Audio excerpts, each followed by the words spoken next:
Hello and welcome to episode 22 of my A to Z stitch series. We're on letter V and we're learning the V stitch waffle. So let's spin the spinner and find out what project we'll make with it. And I get to choose. This stitch is going to be thick, so probably not a bookmark, probably too complicated for a scrunchie. Let's make a coaster. Probably not the best stitch for it, but we made a pouch last episode. So let's do it. You'll need your yarn of choice, the recommended hook size, scissors, tapestry needle, and an optional stitch marker. Make your slip knot, and then you need to chain any multiple of 5. I'm going to chain 20 for mine. However many sets of 5 chains you make minus 1 set is how many V-stitch waffles you'll make. So for me, I'll have 3 in each row. Once you're ready, flip your chain over so that you're looking at the back bumps. We're going to work our stitches in these for a cleaner finish. We're going to start row 1 by working 2 double crochets into the 6th chain from the hook. So let's go ahead and do that. Skip 5 chains and make 2 double crochets into the 6th one.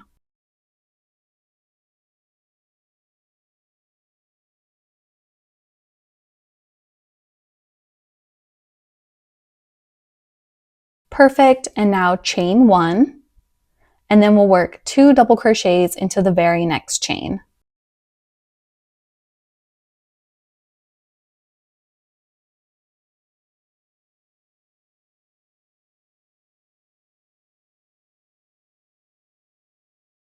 There we go, easy peasy. Now for the rest of the row, we're going to skip 3 chains and repeat that. So skip 3 chains, then work 2 double crochets into the next one.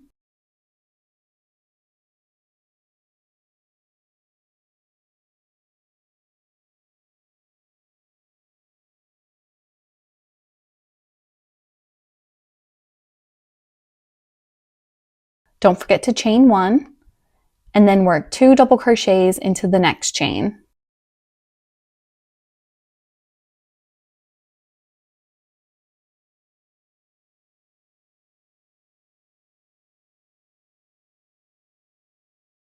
Easy peasy, right? Skip 3 chains, 2 double crochets into the next one, chain 1, 2 double crochets into the next, all the way across the row.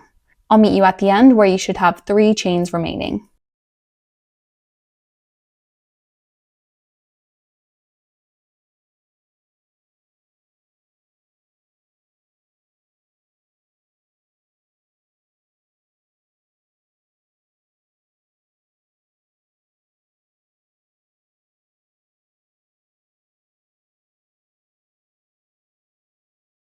So I'm at the end of the row now. Like I said, you should have 3 chains left. We're going to finish this by working 1 double crochet into the very last chain.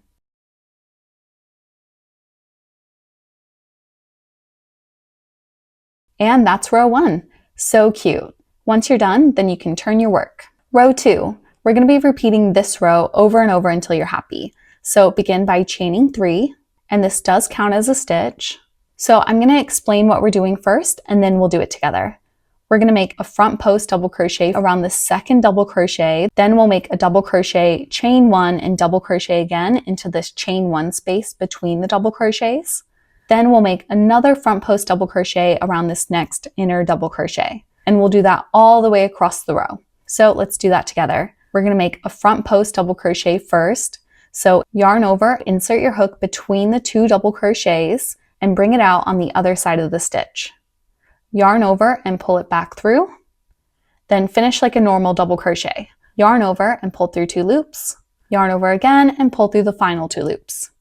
Now we're going to make a V stitch in this chain 1 space. So yarn over and insert your hook into the space and make a double crochet. Then we need to chain 1 and then make another double crochet in the same space. Great job, everyone. Now we're going to make a front post double crochet around the next double crochet. So insert into the empty space to the right of it and come out on the other side of it. Yarn over and pull it back through, then complete like normal. That wasn't too bad, right? That's all we're going to do from here. Front post double crochet, chain 1, double crochet, front post double crochet. I'll finish the rest of the row with you just in case anyone's lost. To put it in different words, we're going to skip 2 double crochets right now, and we'll make a front post double crochet around the next one.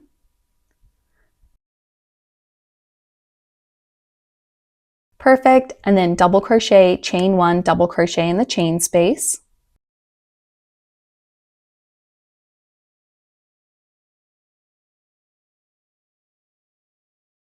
And then make another front post double crochet around this next double crochet.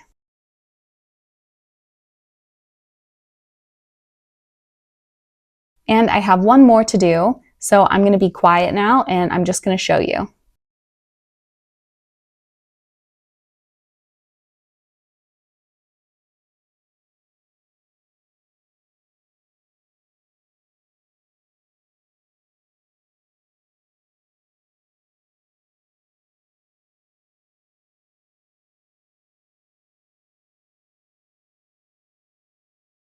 And there it is. To finish the row, we're going to work 1 double crochet into the top of the turning chain. You can do it in the empty space if you want, but I like to insert my hook under both loops of the top chain.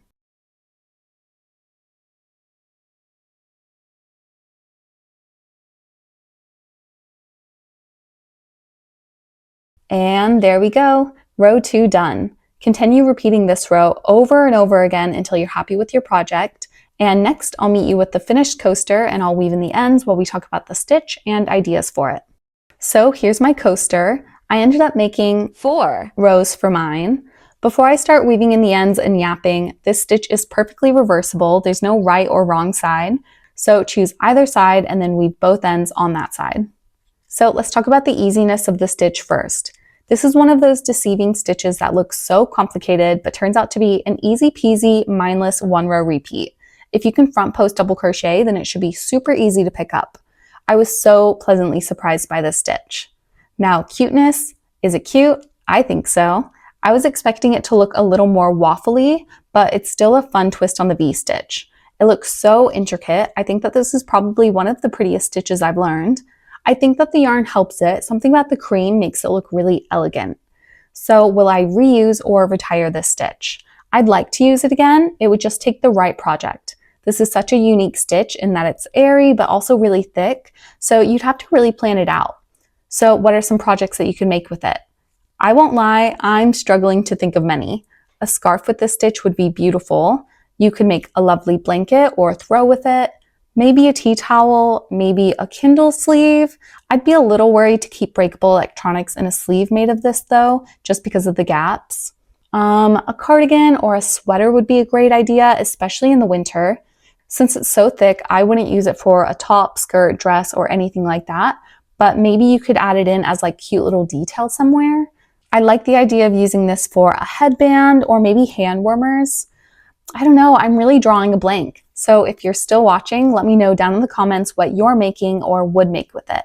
But that was it for this episode. Thank you so much for watching, whether you've been following along for the whole series or just joined for this one. I appreciate it so much. If you want to help support my channel, then a like and a comment goes a long way. And don't forget to subscribe. I'll be posting more stitch tutorials multiple times a week until the end of the year, so don't miss out. There's only 4 left after this. But thanks again, and as always, happy crocheting and stay lucky. Bye!